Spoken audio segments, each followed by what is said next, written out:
આપણે હવે આને ઉતારી લઈશું. ગેસને આપણે બંધ કરી દઈશું. આપણે ફ્લાવર વટાણાનું શાક બનાવીશું. એકદમ સરસ ફ્લાવર વટાણાનું શાક બનાવવાનું છે. તો આપણે એના માટે કટિંગ કરી નાખીશું. આપણે આવી રીતના જુદું કરી નાખવાનું છે. જુદું કરી અને સરસ પહેલાં ધોઈ લેવાનું છે. તો આપણે આમાં એડ કરીશું. આપણે ફ્લાવરને બધું જુદું કરી નાખ્યું છે. જુદું કરી અને એકદમ સરસ અલગ કરી નાખ્યું છે. તો આપણે આને સરસ પહેલાં ધોઈને સાફ કરી લઈશું. આપણે ધોઈને સાફ કરી લીધું છે.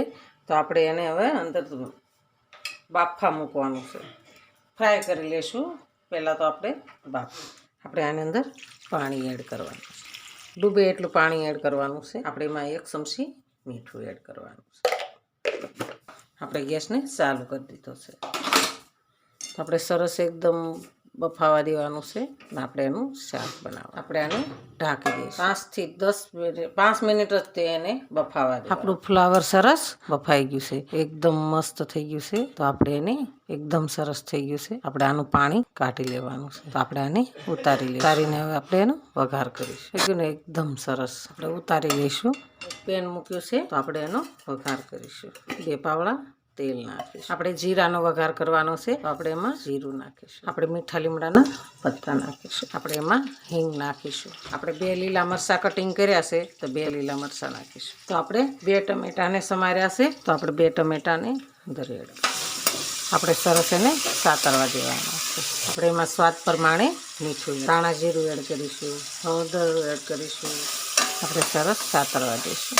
ગેસને આપણે ધીમો કરી દઈશું. આપણે લસણવાળી પેસ્ટ બનાવીએ છીએ સૂકા મરચાંમાં લસણ નાખીને. તો આપણે 2 ચમચી મરચું નાખીશું. પછી એને સરસ હલાવી દઈશું. અડધો વાટકો આપણે વટાણા લીધા છે લીલા. તો આપણે એને અંદર એડ કરીશું. આપણે અંદર ફ્લાવર નાખવાનું. ફ્લાવર આપણે બાફીને સરસ કમ્પ્લીટ કર્યું. આપણે એને સરસ હલાવી દઈશું. આપણે પાણી જરાય નથી નાખવાનું. આપણે આમ જ તે શાક બનાવવાનું. બની ગયું ને એકદમ સરસ. પાણી નાખીએ ને તો એનો સ્વાદ ઓછો થઈ જાય છે.